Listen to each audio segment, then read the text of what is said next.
All right. A pleasant day to everyone, and welcome aboard to the online class on Christian ethics on the Philippines Evangelical Theological Seminary.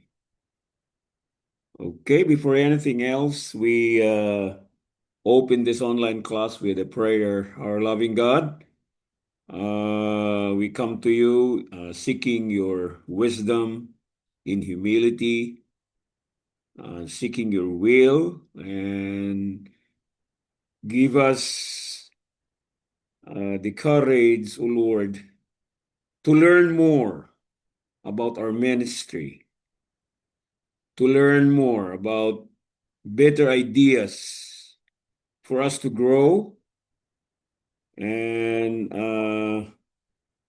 to obtain new opportunities of learning. Bless every one of us and those who are watching this video. Only in the name of Jesus our Lord. Amen. Alright, open-ended tayo ngayon. Pwede tayong mag-Tagalog. Tagalog lang talaga gamitin nating language.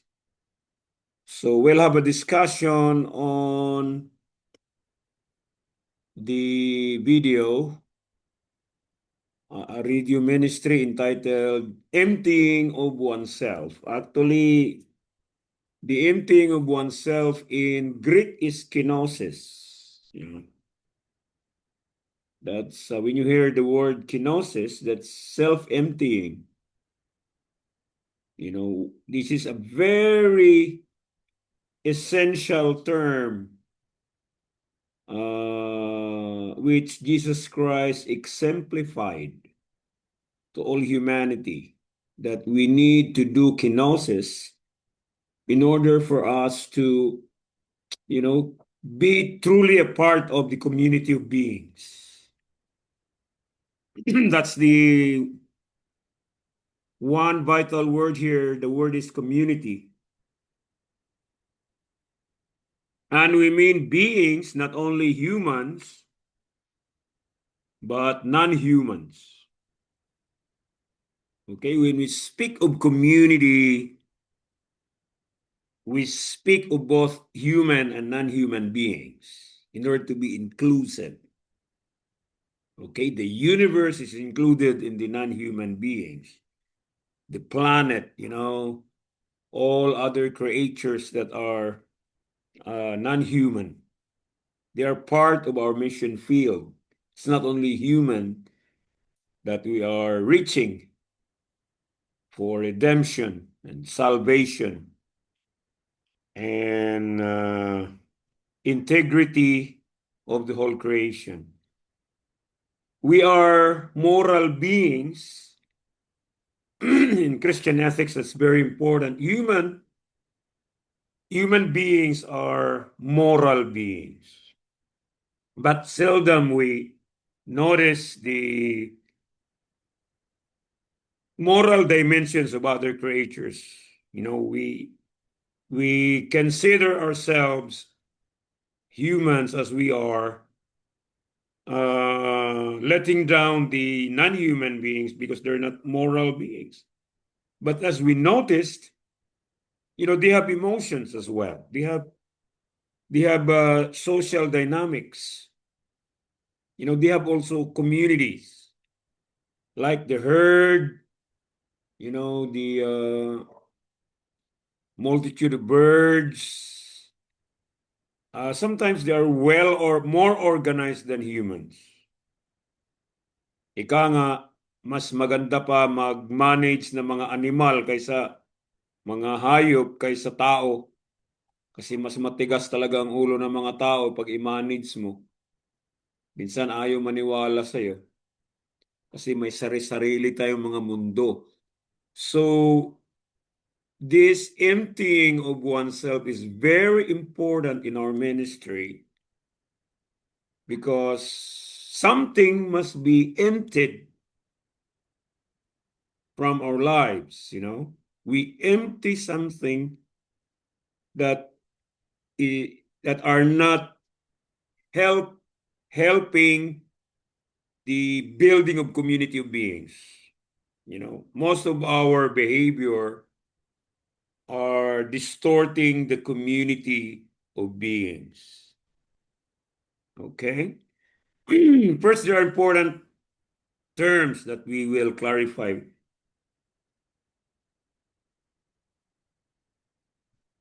First is the word replenish. Okay, replenishment.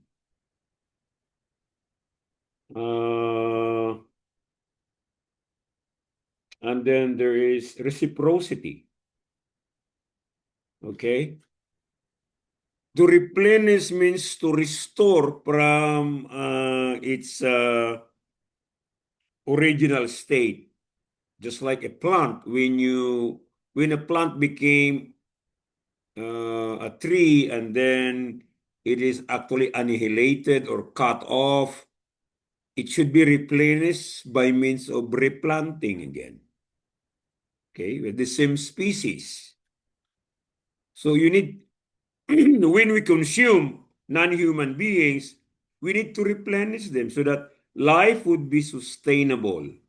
Well, that's another term that is very essential to Christian ethics, sustainable. It sustains us until lifetime. Okay? So when we replenish,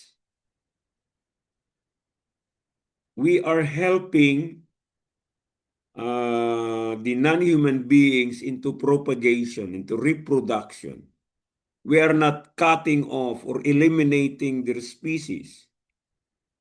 So kung kumain ka ng talbos ng ampalaya, kahit ba ano yan, kalahating ektarya at inubos ng mga tao, let's learn to replenish. We'll plant again. Otherwise, baka mawala na yung ano na yan, yung species na yan sa creation. So we learn to replenish. That's without replenishment, life is void, life is incomplete, life is miserable. And just like the word reciprocity, ayun, reciprocity, ano yan, parang sa magkarelasyon.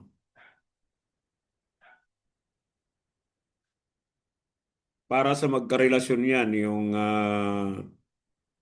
kung minahal mo ako, mamahalin din kita. That's reciprocity.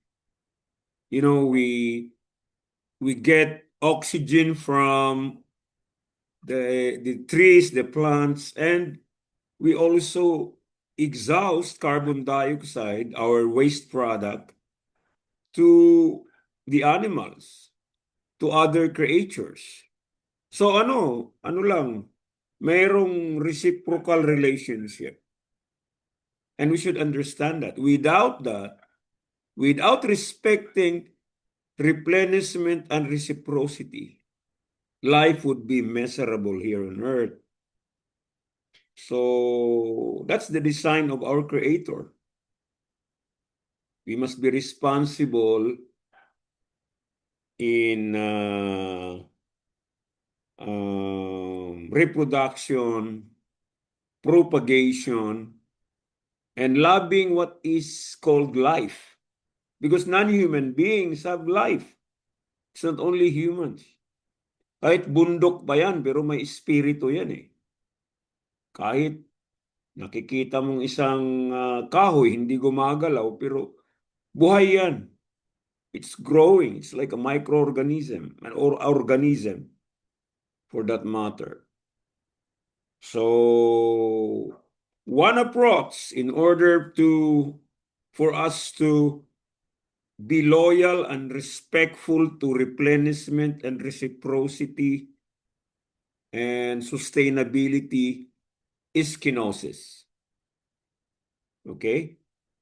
So nasa ano yan? Ang kenosis ay nasa Matthew Um, Teka sandali.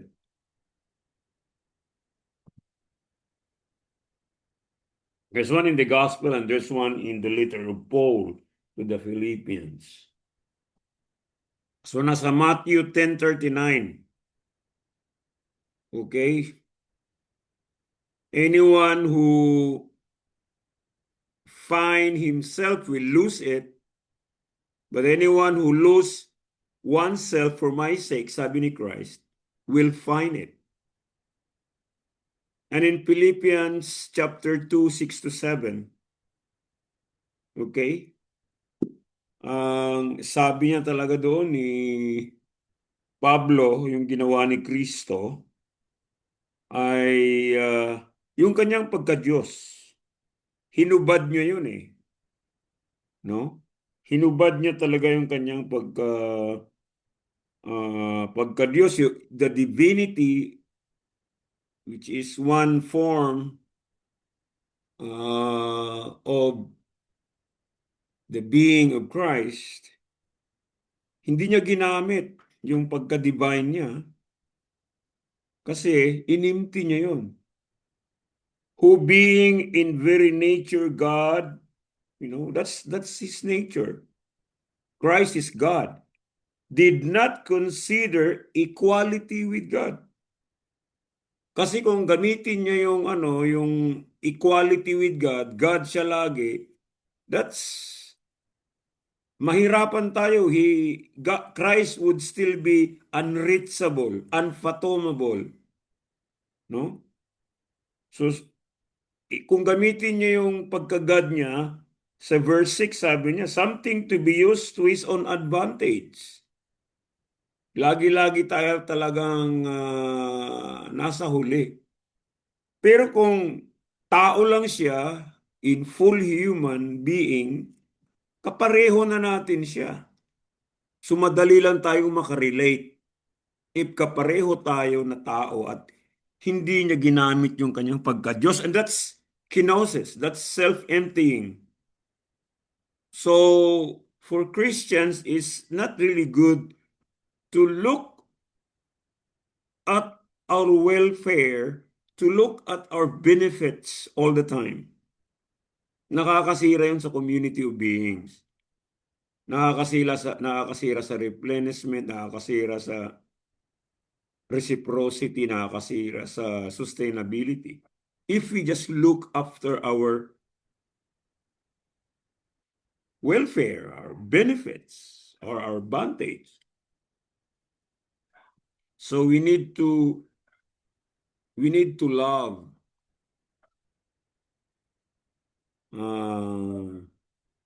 we need to love others. Ang nangyayari, sobra ang self-love natin, yung sarili lang natin at saka pamilya lang natin.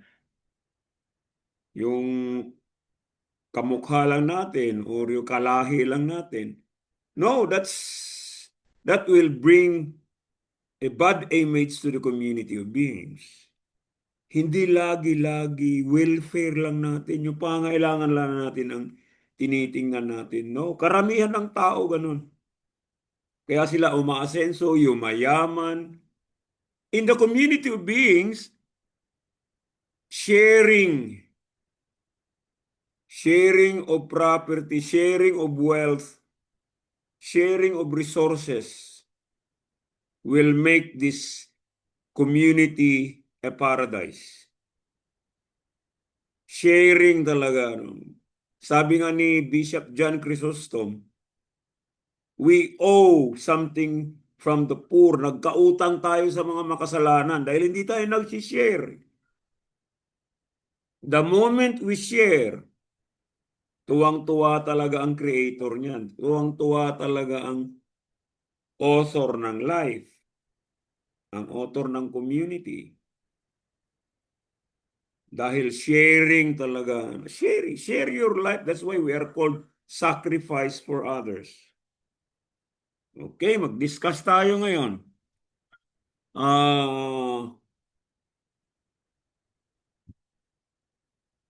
Yung guide questions natin.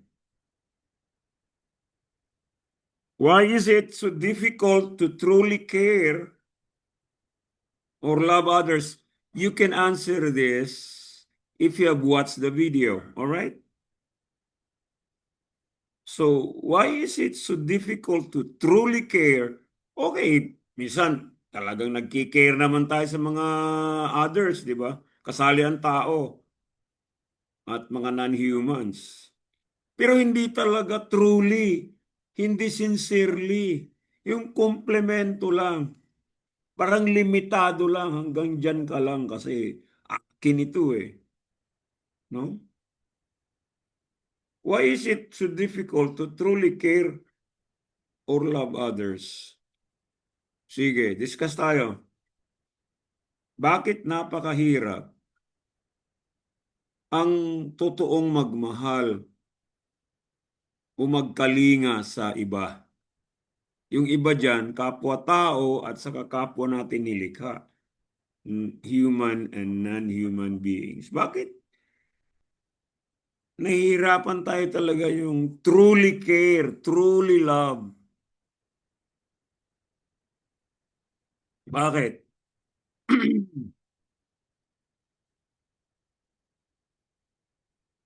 If you really watch the video, alam mo yun, may ano dun eh. Bakit mahirap? Mahirap. Kasi ang love, it's not love na mag-implode, papasok sa atin ang love, no. Love is an explosion, galing sa atin. It bursts to others. It will splinter to others. It's going away from us. Ganun ang love. Hindi yung implode sa loob ang ano, papasok sa loob, galing din sa atin. Loving ourselves. Makakasira yan sa community of beings. Sa Christian ethics talaga napaka-importante ang kenosis. Napaka-importante ang replenishment, ang reciprocity, ang sustainability, ang interdependence. Hindi yung independence, interdependence. We are interrelated. Magkarelasyon kasi tayo eh. Kung sino yung Yes. karelasyon mo, mamahalin mo ng truly. Yes. Okay, so anong kaisipan nyo rito? Eh, napanood nyo yung ano eh. Napanood nyo. Sir. Yes, sir. Ay additional. Sige, sige. Uh, Based on sa napanood ko, Oo. yun nga, there's part of yung parang walang interdependence yung kanina, yung according to reciprocity. Yung about love, Oo, yung tama. parang yung sinasabi nga na maraming different kinds of love. I-open mo Pero daw yung yung ano mo, Pastor Jonah, yung video mo. Para makita ko yung body language ng love mo dyan. kaya ba? Sige po. Okay, kung magsalita tayo, open naman natin kasi video ito eh. Makikita kayo sa video. Love. Alright, go. You got it Yun right. nga, yun Meron nga kang sabi ko extra point na dyan.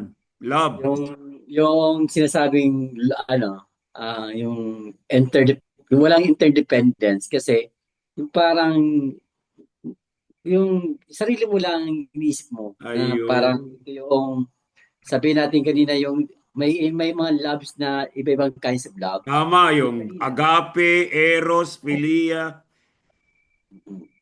parang doon tayo sa kanina yung reciprocity, yung parang about the relationship or is it husband and wife or Oo, either yung tawag noon is eros, this part of yung meron kang correct. Oo. give in return.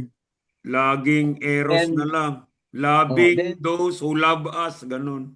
yes, but aside doon, kung gusto mo rin magmahal, within your ano lang,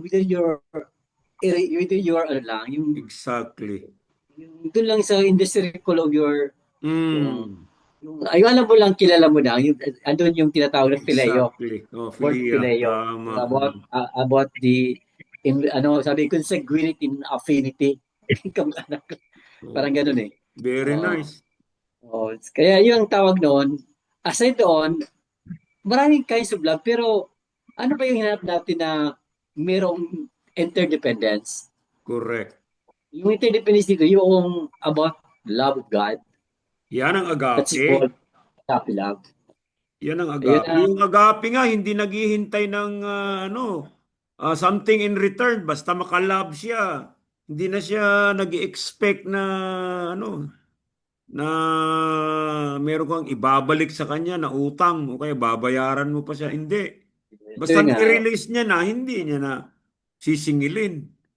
parang, Hayaan, parang ganito hayaan ka lang may niya na simple lang akong, magmahal ka na rin ng iba. may simple lang akong situation. Halimbawa, during December, maraming pagkain eh. Okay. So, maraming handa. More blessing eh. So, ang gagawin ng isang family, magbibigay ka ng pagkain sa kapitbahay mo. Eh, yung problema, kasi Kul- binibigay yung pagkain, nakaisip din yung kapitbahay mo magbigay, kasi meron din sila eh. So, may return din. Pero Correct. walang ibig sabihin, Reciprocity nga yan eh. oo. Pero walang ibig sabihin, Reciprocity. ang ibig sabihin doon, mas better na magbigay ka yung walang wala, para walang return. Mas maganda yon, and that's the principle of Jesus. Oo, oo, oo. Yung walang return. Walang Yun return. lang. Yun ang talaga ang tulong. Kasi pag nagbigay ka, lalo mayaman yung binigyan, nag-expect ka ng meron siyang kapalit. Yes, Ang opo. agape, ganun. Agape doesn't expect something in return. Opo. Sacrificial love nga yan eh. Okay, very good, Pastor Jonah D. Naka-ano ka dyan ha? Naka Yes. 1.0 ka dyan na recitation. Ay, Okay, yung sunod na tanong. Pastor Sam, ikaw naman yung mag-video dyan ha. So Pastor Jonah D, off mo na yung video mo ha. sige po. Okay po. So what are the results of our behavior if we separate yung separateness at saka maging independent ka na from the community? So anong makikita sa mga ugali mo ayon sa video? Sige, Pastor Sam, mag-video ka nga rin. Kasi marami kang fans dyan, nanonood sa'yo.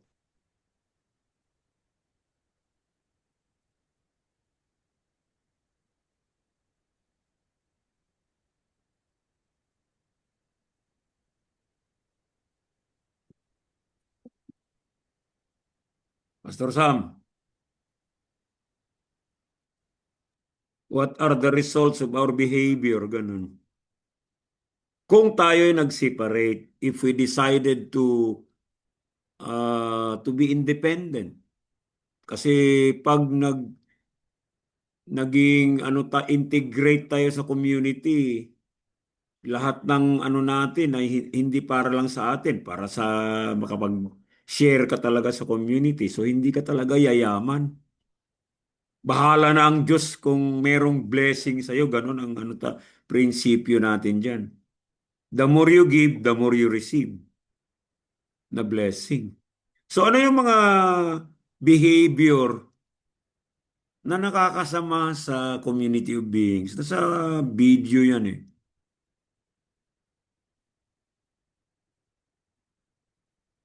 Ano ka, pass ka dyan or si Pastor Errol na yan dyan?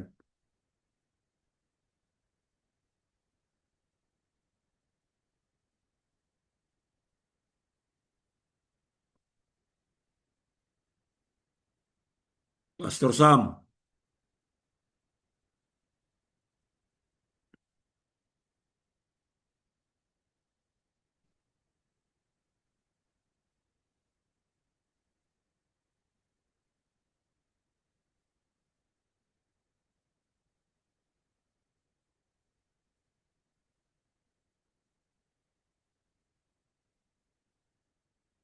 Pastor Sam might be doing something else.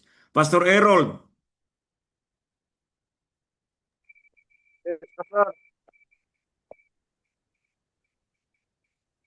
Ayan, sige, fights para may body language. So have you watched the video? Ano yung mga behavior na resulta ng pag-separate mo sa community o you want to be independent, not interdependent. So ano yung sinabi niya roon na mga behavioral na nakakasama sa community of beings? Ah, hindi ko masyado na intindihan na tandaan yung Pastor Bill, pero sa pagkakaintindi ko ata Nag-choppy ka ha, talagang malakas ang hangin dyan. parang magiging Nag-choppy ka. violative. Sabi, Oo, nag-choppy ka. Pero yung sinabi mo na yung choppy, biglang nawala yung pagka-choppy mo. Sige ulit. takot Ano yung sinabi mo? na magiging violative yung ugali ko rin. Kasi wala kang output sa mga ano mo. Sa paligid mo, yung walang output yung mga Ba't mahina ang volume mo ha? Ito naman, mahina naman ang volume. Pero 100% naman yung sa akin. things active. Hawakan ko na lang. Sige, hawakan mo yung microphone mo dyan. Parang ano, walang output yung kwan mo, Pastor eh. Nagiging violente ka. Alright. Yung Ano yung parang nasabi ng sa video, yung dominante ka na. dominante. Parang ikaw na lang Parang nasusunod. yung ano yung gusto mo, yun na yung Yun, nasusunod. tama. Kasi independent ka na eh. Walang pakialam ang iba. Mm. Yun, violente, Nakadag- tama yun. Kasi Dagdag ko pag din yung violente ka, lahat ng non-human beings, sinisira mo na eh. Kasi hindi ka nga integrated sa community eh.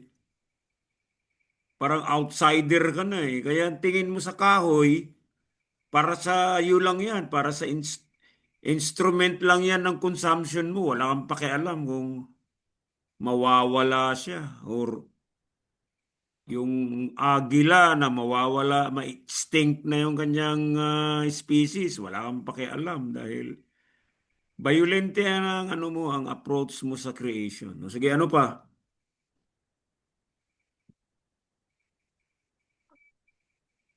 What else? yung ano, Pastor, yung about sa Hmm, love ba yun? Yung sa agape. Kasi pag pag wala ka, hindi ka din makabibigay. Hindi, right, right. kung wala sa iyo, hindi mo maibibigay. Kaya isang kwan ng ano na yung unang tanong gani, Pastor? Ay, Yung yung unang tanong kanina, why is it difficult to truly care or love others? Yung ah, unang tanong, itong tanong mo ay, what are the results of our behavior if we separate or independent from the community of beings? so yung pangalawa lang sa akin, akala ko yung dalawa eh. Okay. Yung pangalawang tanong sa'yo. Kay Pastor Sam sana yun, pero baka kumakain pa eh.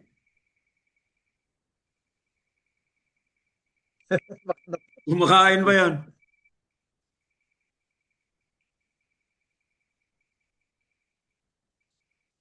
Yun lang siguro, Pastor eh. Okay, okay. Kasi yung minsan kasi na Ano ka? Kaya lumalabas yung magsimula tayo sa dominante at saka violente. Ano ito yung mga taong yung tingin nila, yung mga tribes nila mas pinili ng Diyos kaysa ibang tribes. Ano sila mag-discriminate, maging racist, oo, ayun, maging parang bias sa kanilang kung parang halimbawa, yung tingin nila pati tribo mo na lang talagang dinidepensahan mo. So, ano ka na, mag-discriminate ka. Kaya nga, dominant attitude eh. Yun, sa community of beings, pag hindi ka nag-replenish ng kinonsume mo sa non-human beings, ano yan, yung sinisira mo na talaga ang creation. Abuse na yun. Abuse and misuse of non-human beings. Mga dominant attitude talagang tingin nila sa, ikaw halimbawa, Ilocano ka, tingin nila sa'yo, yung Tagalog halimbawa, mas mababa kang klaseng tao. Kasi ang Tagalog, mas Parang sikat na tao yan. Kaya i-discriminate ka sa school, sa workplace.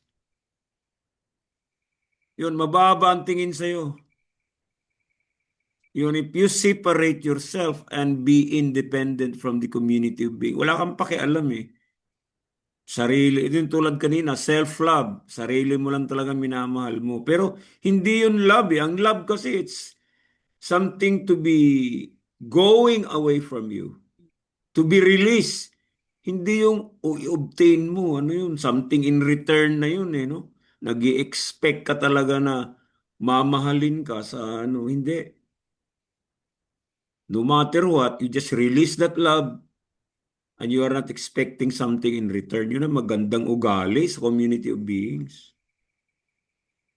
Pastor Sam, nandiyan ka na? Opo. Okay. katulog sa Ang tanong dito, without others, human and non-human beings, we cannot truly exist. Hindi tayo makasurvive. Without others, yung human and non-human beings. We cannot truly exist. Why? Ang tanong doon, why? Sige, ano mo daw ang video mo? I-on mo daw. Ambot, kung maklaro ning naungaron. Sige daw. Nailay suga diha. O ka na, okay man. Maklaro. Klaro ra. Klaro ra. So yung So, tanong na why? kasi konektado tayo sa isa't isa. Mhm. Tapos, kailangan natin yung bawat isa kasi nakadepende rin tayo sa mga kung ano ang nasa paligid natin, lalo na sa nature. Tama yan. Doon tayo nabubuhay kasi doon tayo kumukuha ng mga pagkain natin para makasustenta, makasurvive tayo. Mhm. So, kung putulin natin ang connection natin sa ah, sa ibang creatures, so hindi tayo makasurvive. So Totoo yan. yun. Yung magandang term sa Tagalog yan, magkaugnay ang lahat. Opo, yan no. Interconnected ang lahat. Kung putulin mo yung connection na yun, hindi kumpleto ang buhay mo, hindi kumpleto ang existence. Talagang hindi ka malusog, hindi ka masakitin ka. Kaya yan ang nangyari nung pandemic talagang inabuse ang ibang creatures. Kaya lahat tayo sa mundo nagkaroon ng talaga, COVID-19. Dahil nga sinira yung ugnayan na yun sa other creatures na maging masakitin talaga. Wala. Kung malakas lang yung COVID-19 na yun, 20 million na tao ang nawala sa 3 taon na yun. Paano kayo? Lahat tayo inubos noon. Kaya mahirap mag-exist, mahirap mag-survive. If we are not thinking na tayong lahat ay magkaugnay. Sinira mo ang kalikasan, sira ka rin. Part ka ng kalikasan eh. That's community eh. You are not over and above the community. We are part of the community. Sinira mo yan, sinira mo rin ang sarili mo. Alright, very good Very good ang mga natin Ito, Pastor Jonah D, number 4. Why is it that some katutubo, particularly the young generation of katutubo or indigenous peoples, are not proud any longer of their tribe, of their culture? Why? Why is it that hindi naman lahat, but some, mostly yan, mga young generation na. And gusto nila maasawa, Bicolana, ganun. Gusto nila maasawa, Kapampangan, Tagalog, Bisaya. Ayaw nilang asawahin yung kapwa nila katribo dahil pagtingin nila, pangit na daw sila. Asawa pa sila ng pangit, di pangit nila yung mga anak. Why? Why is it that some katutubo, particularly the young generation, Ah, are not proud of their tribe and culture? Pansin nyo yun? Ano mga katutubo dyan sa Bicol? Dyan sa Masbate? Ano Badyaw. mga The rest dito Badyaw. May mga Badyaw? Badyaw. Oo, yung mga Badyaw, di ba? Sa dagat yan sila nakaano. Merong sa part ng mga Ita. Ay meron din mga Ah, ganun. O kasi hindi pa kami nakapunta dyan sa lugar nyo eh. Pero kung cohesive ang community of halimbawa Badyaw, ano yan sila, sama-sama yan sila. Pero meron na talagang umalis sa kanilang tribo, nakapangasawa ng major tribe. They're no longer proud of their tribe. Proud ba kayo sa ito mga kasi, tribo nyo? ito yung mayroon kasi mga tribo na talagang ah, kulang talaga siya nila ng ng ibang hindi napunta ng komunidad, lalo ng Oo, oo. mga leader yung gusto talaga nila maiba yung kanilang kultura kasi yung nakita nila sa ibang sabi natin yung major tinatawag na mga major tribes, ito yung mga Oo, sa tayo syudad yun, tayo yung mga major eh. tayo yun, na merong kumbaga sibilisado na eh. Oo, sibilisado. Meron ng sabi nga kumbaga sa ibang westernized na eh. Oo, Kumbaga oo. may gusto adaptation.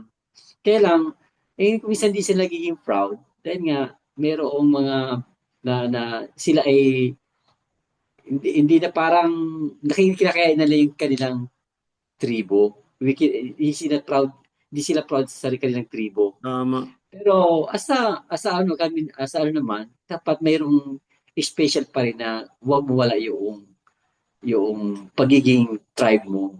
Tama. Kasi doon Nasa doon mga... doon makikilala yung pagiging kasi may kalakasan ng isang tribo na nagiging proud din ang mga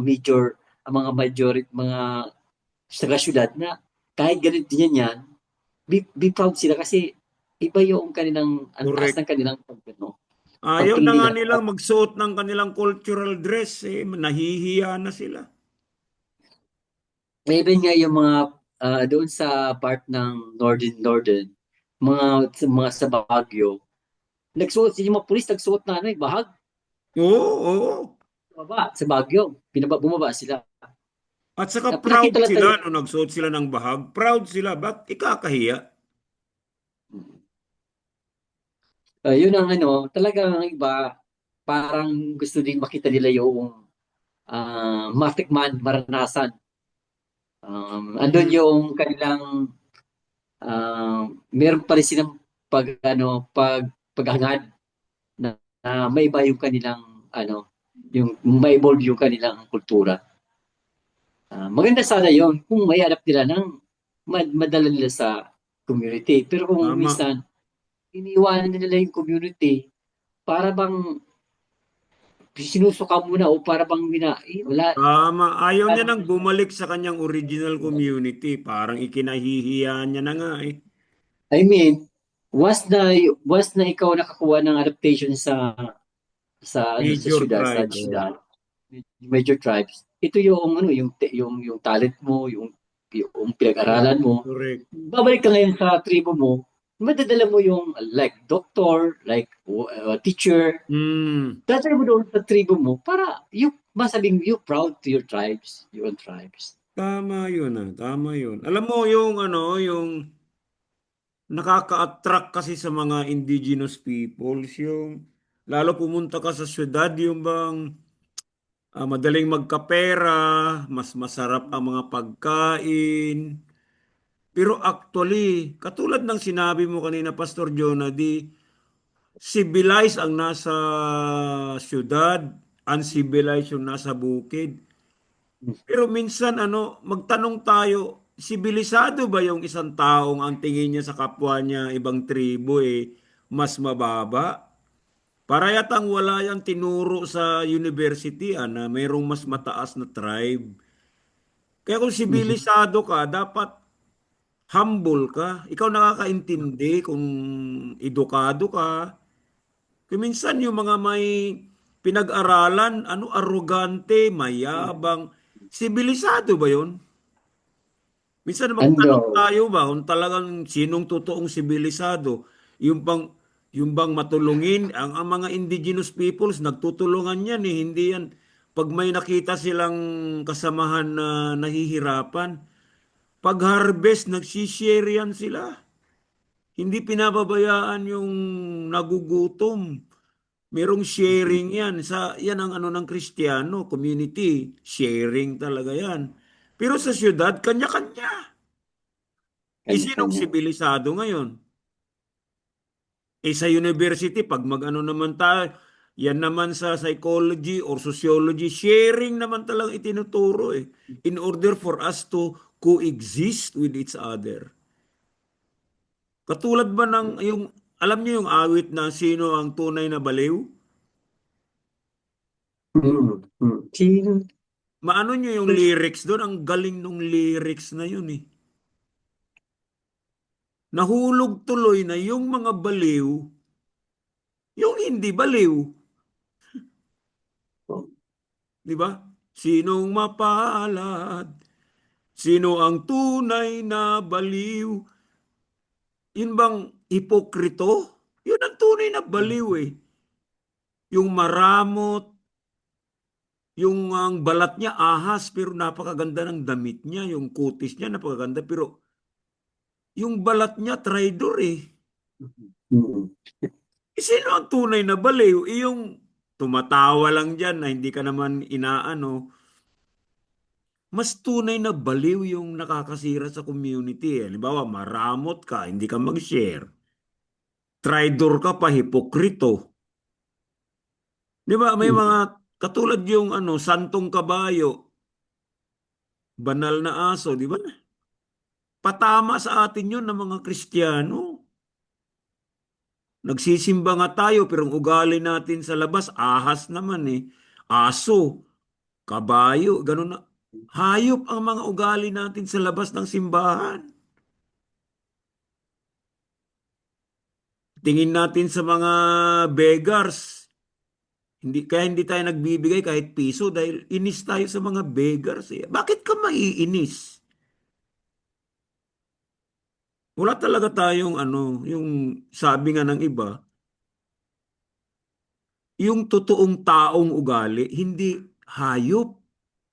Moral beings tayo pero lumalabas yung pagkahayop natin, maramot, hindi mag-share, dominante, mata pobre. Ayan, sana yung mga galing ng pagka mahirap tapos naging mayaman, wag sana sila maging mata pobre dahil galing sila ng mahirap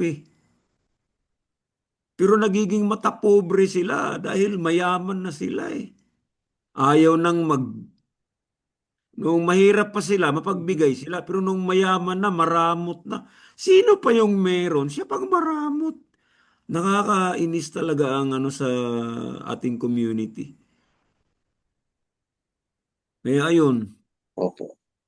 sino ba talaga ang tunay na sibilisado? Sa ugali sa ugali. Yung taga-bukid, taga-syudad. Yung taga-syudad talagang wala siyang pakialam sa iyo kung halimbawa sa bukid, pag merong na disgrasya doon, tulong-tulong lahat. Pero minsan, sa syudad, walang pakialaman ang magkapitbahay doon. Sabihan ka pa, it's none of your business, no? O kaya mind your own business. Pero sa community, hindi pwede yun yung mind your own business at saka It's none of your business. We carry each other's burden. Yun ang ano. Saan ba yun? Carry each other's burden. Nasa Galatians 6:2. Yung carrying each other's burden. Yun ang maganda sa community of beings. So, minsan, kaya tinuturo ko lagi ito, yung makamit ako ng mga batang indigenous. Are you proud of your language? Are you proud of your cultural attire? Are you proud of your tribe? Wala na eh. Ayaw na ngang magsalita ng Bagubo, Bisaya na lang sa Tagalog eh. Anong klase yan? Gusto mo mawala na yung tribo mo? Hindi maganda yun. Hindi turo ng ating Panginoon na may mataas na tribe. Okay lang yung major tribe kasi kung sabihin mong major tribe, marami sila major. Ang minority kukunti. Ganun ang meaning nun. Hindi meaning minority ka, mas mababa ka. No. Yung description lang dun, major tribe, dahil maraming Ilocano kaysa mga Bagubo, sa mga Blaan, sa mga Badyaw. Kaya natawag sila na cultural minorities. Dahil kukunti sila. Kaya lang kukunti na nga sila. Gusto pa natin silang mawala. Kaya nahuhulog. Wala na silang magandang tirahan. Kaya nagbe-begging na lang sila. Beggar na sila. Pero actually mayaman sila sa bukid. Natural wealth ang doon. So, connection ito sa last question. Why are the major tribes like Ilocanos, Visayans, Tagalogs, Bicolanos, Kapampangans, Bolaqueños, are more influential to the younger generation of indigenous peoples? Bakit? Bigay ako ng example. Siyempre, mas mayaman kasi yung mga major tribes di ba? Bakit kaya mga indigenous sa bukid, hindi masyado ang pera doon, kasi may barter, di ba? Bigas. May bigas ako rito, palitan ko yung bulad mo, kaya bagoong. Pero sa major tribes, talaga, payaman talaga yan. Kailangan mag-asenso ka. Kung hindi ka maging maramot, hindi ka mag-asenso. Hindi, minsan si syudad, napaka ugly talaga ang community spirit. Walang pakialaman, di ba? Ang neighbor next door mo sa syudad, di mo kilala eh. Di ba? Di mo kilala yung neighbor mo next door. Halimbawa, may apartment. Pero sa bukid, pinakamalayong bundok, kilala mo yung pangalan nila eh. Pati yung aso nila, kilala mo eh. Di ba? Yes. Oo. Pero sa syudad, sabihin natin mga sibilisado, wala, hindi nga nila lang, patango-tango lang. Good morning, pero hindi niya alam yung pangalan ng neighbor niya. Next door nga, magkatabi lang yung pinto eh. Kanya-kanya. Walang community spirit.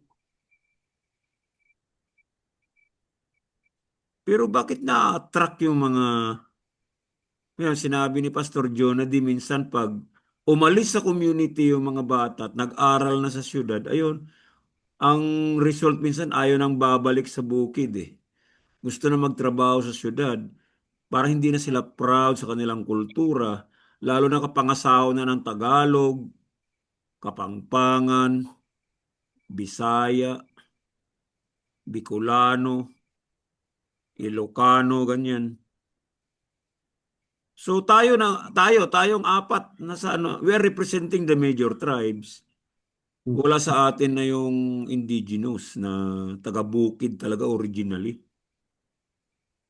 O nabubuhay sa dagat, mga Badyaw at saka mga tribes ng mga Muslims. Ayun, i-empty natin yung yung kenosis, i-empty natin dapat yung Yung mga sasamang ugali, yun ang i-empty natin sa kinosis natin yun. Tulad ni Christ, talagang hindi niya ginamit yung kanyang kapangyarihan na Diyos. Namatay nga siya eh. Huling hininga niya talagang tao siya. Kasi kung Diyos siya, hindi pwedeng mamatay ang Diyos. Hindi pwedeng pinapalo ang Diyos. Hindi pwedeng ipinapako sa krus ang Diyos. Tao lang ang pwedeng ipako sa krus. Tao lang ang mamamatay. So, hinubad niya yung kanyang pagka-Diyos. Hindi niya ginamit. Pero kaya niyang gamitin yun. Sabi niya, hindi rito yung aking kaharian. Kaya kung nandito lang yung aking kaharian, patay kayong lahat eh. Marami akong sundalo, pero it's a spiritual kingdom. Di ba? Kung earthly kingdom lang si Christ, wala, hindi niyo siya mahuhuli. Kasi marami siyang sundalo, mga angheles, ganun. Pero ano siya, spiritual king, spiritual leader siya eh. Mga bagay na hindi, something eternal, lasting, yung mga hindi tangible na kingdom. Alright, may tanong ba kayo? Pwede kayo magtanong before tayo sa systematic theology.